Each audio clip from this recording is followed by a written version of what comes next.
Hey, hello everyone. In this particular video, we will be discussing about event bubbling. That what is event bubbling? What is the definition of event bubbling? We will do some practical stuffs on event bubbling, and then we will see the implementations of event bubbling. That where event bubbling is implemented and what type of circumstances is there where event bubbling is implemented. So, going first with the definition of event bubbling. So, what is event bubbling? So, there is a very good definition in Wikipedia. You can follow this particular definition that event bubbling is type of event propagation where the event first trigger on the innermost target element. So, I want to especially focus on this term innermost target element and then successively triggers on the ancestor of the target element. Now, second thing to focus here is, so let me note down the focus term here. So we have innermost target element. This is the first term that has been used. Then we have and then successively triggers on the ancestor of the target element. So next important term is ancestor of the target element. So we will use this particular term ancestor of the target element. And last but not the least, in the same nesting hierarchy, in the same nesting hierarchy. So we will say same nesting hierarchy. And then we have till it reaches the outermost DOM element or document. Till it reaches the outermost DOM element or document. So it is nothing but a propagation of event from innermost target element to the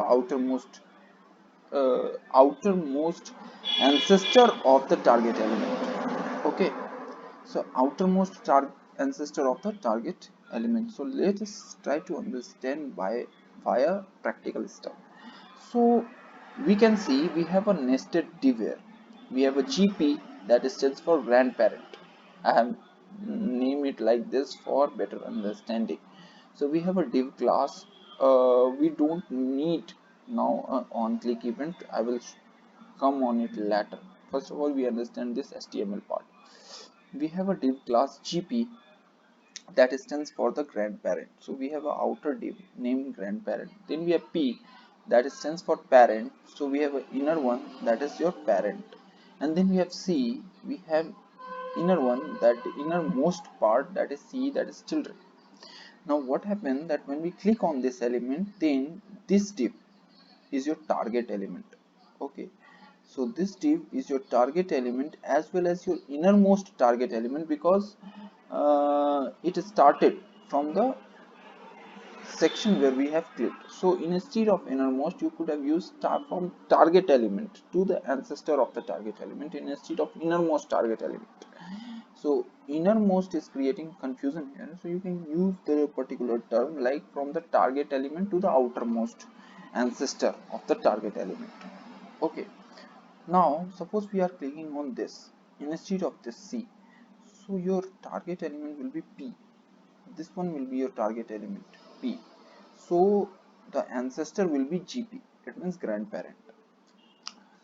So and if you are clicking here, it means like not in P or not in C, then your GP will be target element and your ancestor might be body or HTML or whatever nested architecture it is in.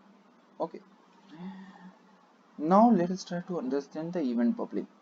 So it is telling that it starts from the target element to the ancestor of the target element until the outermost DOM element is reached. So we will define an on-click event and we will say event bubble as our function, and we will name it, we will send an argument C within it, and this C specifies the class name. Okay, then we have another one that is on click equals to, then we have event bubble, and then you can specify the name as something called P. That is another, that is your class name again. And then you have your on click event, and then you can say event bubble, and you can specify it as GP, stand for grandparent. That is also your class name. So we have created a function event bubble, so we have to write down the function here. So let us create a function, let's say event bubble, which is getting the information of class. So we'll say class name as our argument, and we want to give an alert of class name. Now let's understand the definition via visualization. So as I said that when I click here, then this becomes a target element. So you can see what happened.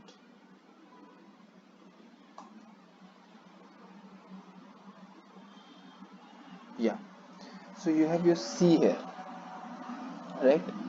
So C is your, first of all, this one was triggered. It means this was the innermost one. It means this was the target element.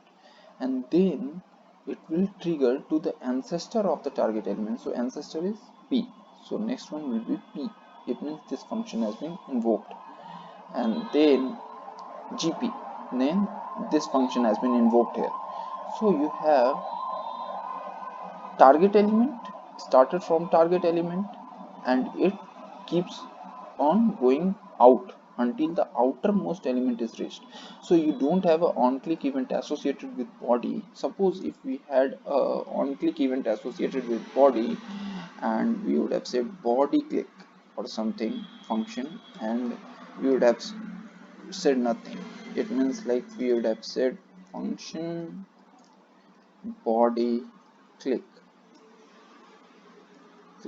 okay, and then we would have just mentioned alert hello world, okay, or I would have said alert I am in body. So let us see. We clicked, first of all, C was our target element. This was our target element.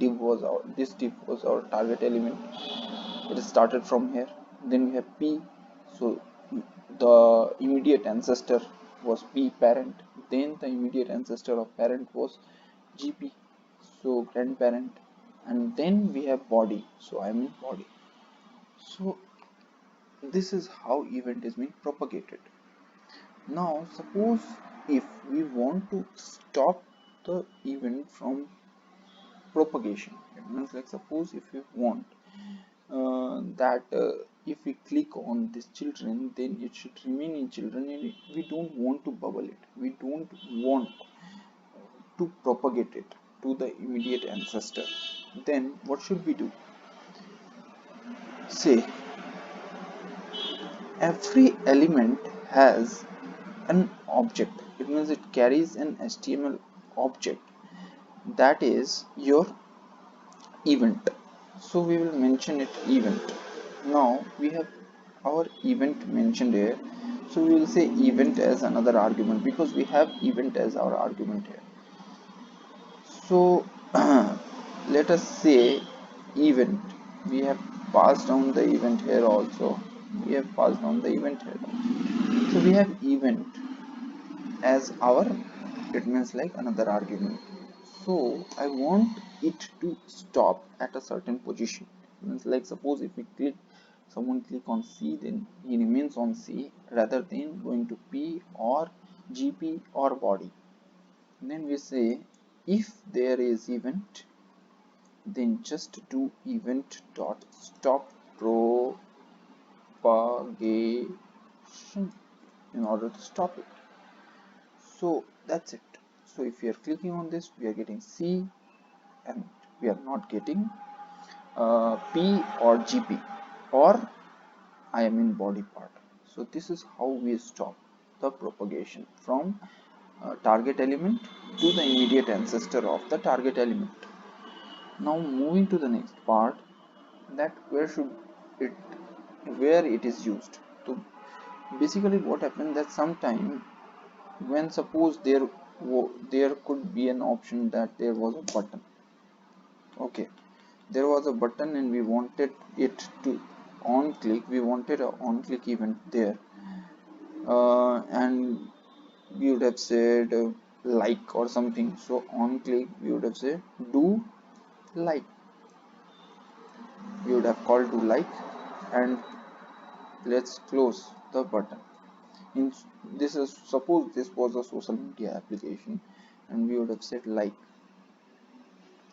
Now what we want, if user click on this, then he is able to see the post, and if user click on this, then user can like the particular post.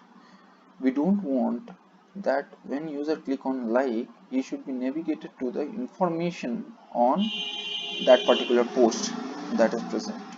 If user click on like, they can just simply like the particular post. And how can this happen? So for that, it means like if we don't have enough idea about the event propagation, or if we do not have enough idea about the event bubbling, then what will happen that we will definitely get confused that I'm clicking on like, then it is getting me to a page where it is showing me a description about the particular post.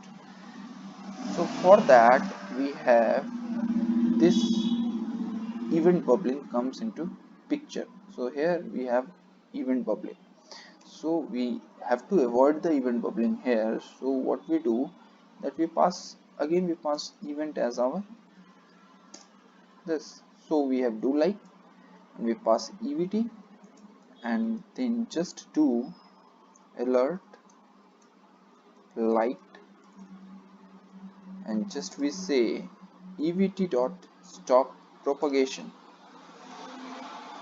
propagation, and it stopped the propagation now. So let us see, now when we are clicking like light, let's stop the propagation. But as soon as we remove it, what will happen, that user is like, so it has already liked now as well, but it is taking me to the description about the post as well, so which is actually not good for us social media point of view. So this is the first case, and you can think about several other cases if you have other examples, if you have seen other application. Like if you take the example of e-commerce, then in e-commerce you have multiple products with views. So what I want, that when user click on product, it should show me the detail on product, but there is a cart button on the product. When user is clicking on the cart button, then I want that particular product to be added to cart.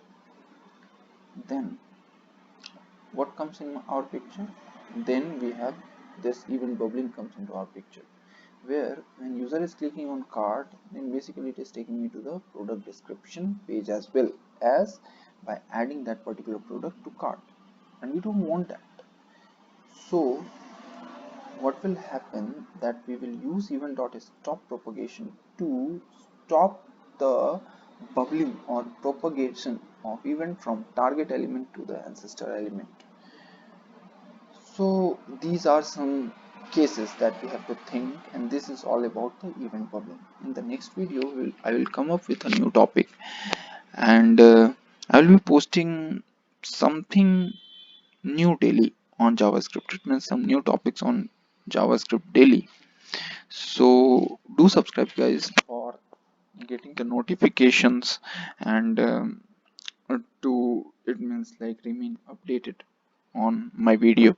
That is all guys for this video. Thank you so much.